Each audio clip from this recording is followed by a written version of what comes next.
My name is Sean Horton. I'm a student at JTech, and today I'm going to talk about ignition system troubleshooting. As always, you make sure you have your glasses and any other PPE that is pertinent to any kind of test we do. I'm going to tell them a little bit about how the ignition system works. Various diagrams. A 2-wire coil plug system. We have a B plus to the primary side. Ground side controlled by a transistor.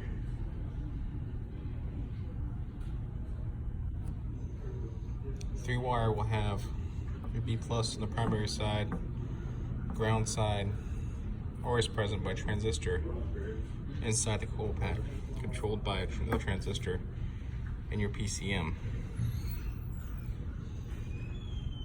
4 wires similar, except it also adds a feedback line.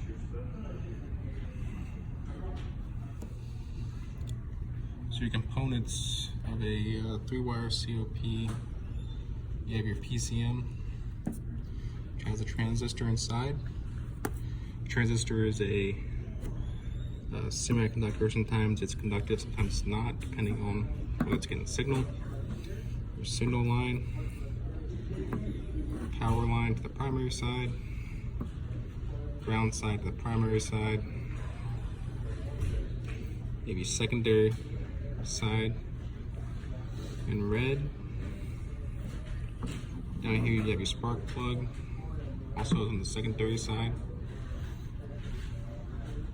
Everything else is part of the primary side system. So your ignition system, your coil pack is basically a step-up transformer. The power is allowed into the primary side where it absorbs and the magnetic field grows. And then when the timing is right, the signal wire cuts off the transistor, breaks the path to ground. The magnetic field collapses into the secondary side and induces thousands and thousands of volts into your spark plug. So now we're talking about our spark plugs just a little bit. You can see here you have your central electrode, you have your grounding electrode, you have your spark plug gap. The bigger the gap, the higher the resistance between it, the more power voltage you'll need to get that, to jump that gap. You also notice your thread length, diameter varies, as well as the length of the threads. All this goes into the heat range, how much contact you have, depends on how much heat we dissipated into your block, and then coolant passages. So here we have spark plug and spark plug gapper. So we're trying to figure out which one, find the appropriate size. They're all labeled. Now if we need to make adjustments, we can use the end of the tool to bend it, open, close, however we need, kind of like a church key. Once you get the gap adjusted correctly to ensure that our spark will fire under a heavy load, high compression. So for this 4-wire COP, we have a hot that's fused.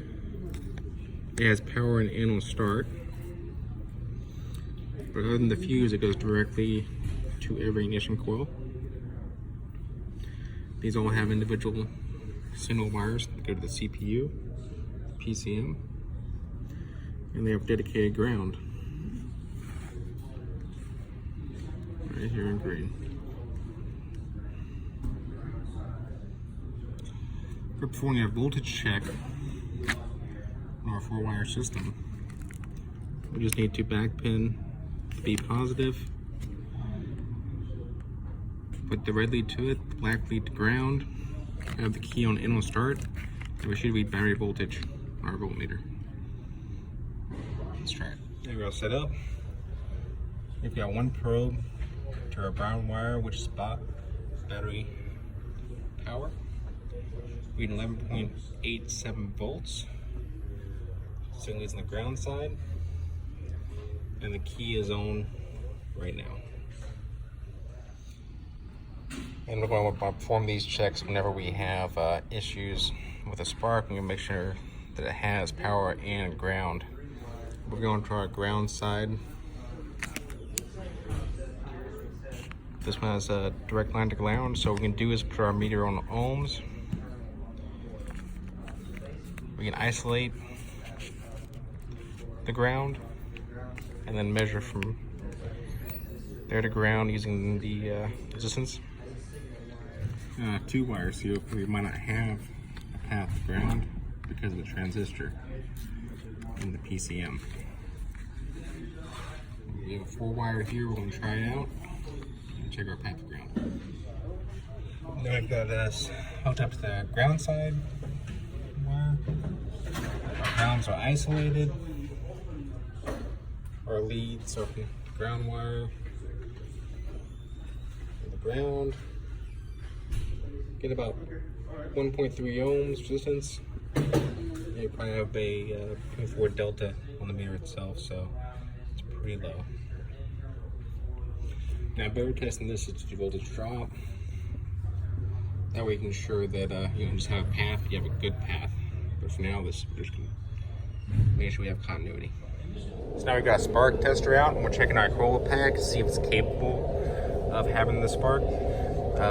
So spark tester goes inside the coil pack, and then it has to be grounded. We got convenient ground right there. And what's going to happen is we're going to crank the vehicle. There's a spark right there. And that means we're getting signal, we got power, we got ground, everything's functioning. It doesn't tell us the capability of the spark, but we definitely have what we need for potentially having a spark. Lastly, we're going to check our signal line